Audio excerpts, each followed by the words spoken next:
Well, I'm very much aware that I'm keeping everybody from lunch, but I hope you can manage just to hold back on that, because I think there are a couple of things that I would like to say which follow on from the presentations that you've already had. First of all, Bitcoin. Why did stable coins come into being? Well, because Bitcoin fluctuates in price so much. So does the price of gold. So why does it matter that Bitcoin fluctuates in its value so much? Because it's only based on sentiment. With Bitcoin, you do not have anything at any particular point in time that you can use to purchase something. Because when you bought the Bitcoin, it was rising in price, and you thought that could only continue to rise in price, and then it suddenly collapses.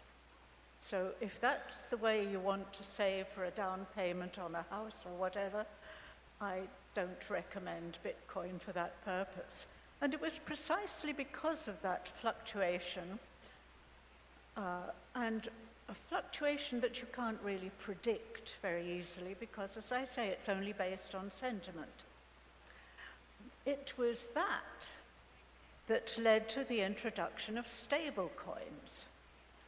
And nearly all stable coins are linked or tethered to the US dollar. About 99% of them are. And the phrase is sometimes used of the full faith and credit of the US government. I prefer to look at that just a little differently and say what the dollar, and indeed other currencies, are based on are the state and development of the economy, and that is reflected in the international value of their currency. It's not to undermine the full faith and credit of the US government, but I like to give it a different perspective that is relative to the state of the economy and the expected development of the economy at any point in time. And that, of course, includes the stability of the governments in question and their ability to manage the economy. So stable coins mostly, almost entirely, dependent on the value of the US dollar. And that is why stable coins followed on from Bitcoin. Mostly they use the same blockchain. Originally, and indeed for two of the most important stable coins in terms of their ascendancy over the market as a whole and the extent to which they are fully traded, use blockchains.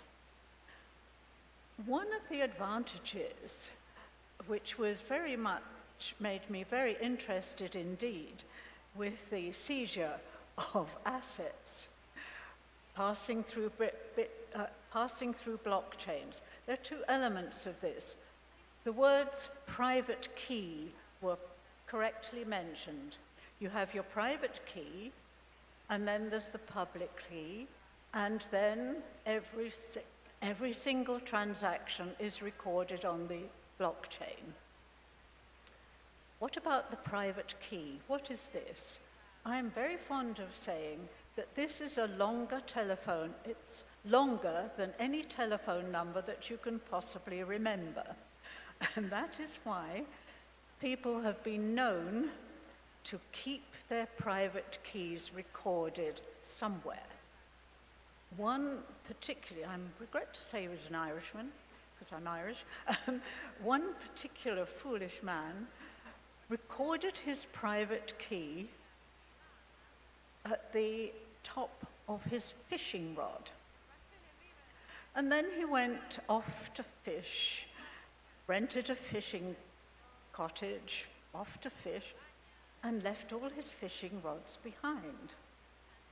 When he went to collect them, the landlord had chucked them all away in a rubbish dump, And he was A, unable to find the private key, and B, for the life of him, couldn't remember what it was. Unfortunately, in this case, since he was a drug dealer and the Irish government had wished to seize his assets, they were unable to seize his assets because of his felony charge and imprisonment as a drug dealer. So the private key is very important. But things have changed with the advent of stable coins. Many companies provide them. Some of the major companies that do, and in particular Tether, is a privately held company. It does not issue shares on the stock market. Because it is a privately held company, not every country requires it to publish fully audited accounts. I was glad to note in the regulations which have come into being here in El Salvador that they will require Tether, which is now headquartered here as a privately held company, to publish fully audited accounts. And that is extremely important, of course, as one way, one hopes, of finding out exactly what is going on with that particular company. Because what do you really want to know with a stable coin? Well, how do I redeem my stable coins? Do I look at a website which tells me how to do this? Does it tell me how much it's going to cost? Not everybody does. How do I know that it really has all the dollars it says it has, so that it can redeem your stable coins whenever you wish to translate them into US dollars? How do you know? Well, stablecoin issuers have been known to offer an attestation. Yes, we really have them, and here is an accountancy firm that has chosen to sign off that we really have that many dollars so that we can redeem our stable coins at any time. I think I'd want a bit more information than that, and so indeed should any regulatory authority and any government wish to know. Because stable coins, widely used now for international trade. Latin America, 70% of international purchases are conducted through the use of stable coins. So everybody needs to know that the stable coins are really what they say they are. Now, most stable coins are purchased through exchanges, and exchanges require know your customer, so that the person who is using the exchange should be known to the owners of the exchange and enable that process to take place. And hopefully it does, and it would be interesting to know whether all of the exchanges, and I'm thinking of one of our previous speakers here, it'd be interesting to know whether all of the exchanges do actually know who the owners of the stable coins are and are able to identify them. But I suspect that the ability to identify is really chasing the record of the private key. So that is the role that stable coins took over from Bitcoin. Stability, because stability almost entirely rests on the development of the US economy, the strength of the US economy, and also on the full faith and credit of the US government.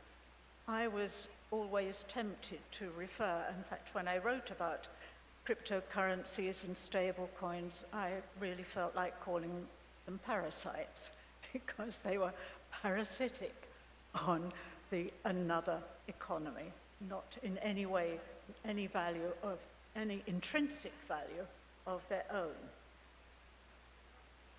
We've heard a great deal about criminal activities in relation to stable coins. And I just want to talk a little bit about that. Yes, indeed, criminals have found cryptos as a very convenient way and a quick way, not always quick, a quick way of transferring money from one person to another. I just want to refer to the increasing defrauding of individuals, of ordinary citizens, who are tempted to buy stable coins and who then find that their ownership of those stable coins has been hacked. There are various means in which this is done. Increasingly, when you're buying them through the internet, you're encouraged to buy them by all sorts of methods to inveigle you into buying, sometimes even chatbots used for romantic purposes, and people are encouraged to transfer their money, cash, into stable coins. Had a mention of the pig butchering. I hate an awful expression. You have to think in terms of fattening a pig and then slaughtering a pig so you can eat it. So people are encouraged to buy more and more stable coins, and then when they have a lot of stable coins, you arrange to defraud the people of those stable coins. That's what pig butchering, which I find a repulsive term, and perhaps it should be repulsive because it is a wicked thing to do, to deprive people in this way of their hard-earned cash. So I just wanted to remind people that it's not just criminals defrauding, large companies defrauding many accounts. It is often individuals who are actually suffering from this as well. China, certainly behind this. The biggest heist so far this year, as recorded by Chainalysis, is 1.5 billion, and that was carried out by North Korea. And what is happening here is that North Koreans are being trained to become more sophisticated and more efficient in carrying out a hack of that size. 1.5 billion, is a huge one to bring about. And I'm sure the North Koreans were very pleased with the amount that they were to obtain in that way. Last point I want to mention is, particularly when stable coins first became better known, better established, central banks in the West started flirting with the idea, and I'm not sure that the flirtation is over yet, started flirting with the idea, why don't we introduce a central bank digital currency? I know that the Bank of England carried out a great deal of research and explored that notion. Do not let that happen. You have been told already how China uses its central bank digital currency to track transactions and to punish people. It could be used should an authoritarian leader or should the central bank feel that they need to control inflation, control expenditure. You could use a central bank digital currency for that purpose. So beware of central banks in the West flirting with this idea, because I can see, I'm not suggesting that every Western country, democracies would use that, but you're giving a central bank a tool, and it might at some point just become too tempting to use that tool. Just as we are seeing with the developments in generative AI, a powerful tool being developed and used for the purposes of deepfake to take money from people and to otherwise injure them. So beware of a central bank in a democracy wanting to introduce a central bank digital currency, however efficient it may appear to be. Just remember, in a democracy, you are handing a tool over to a central bank, and you would need to watch very, very carefully that it was not ever misused. Stable coins can be used for illicit purposes and not just convenient methods of trade. And we have to keep vigilant, and our regulations have to be sufficient to seek to prevent those criminal uses. And we need, as we have heard earlier, we need those who are trained and astute enough to find out who is tracing, who is sending all that they have stolen from others. We need that. So we need the enforcers, we need the discoverers, and we need the laws and regulations in place. El Salvador has taken at least one important step. Others may very well be necessary. Thank you.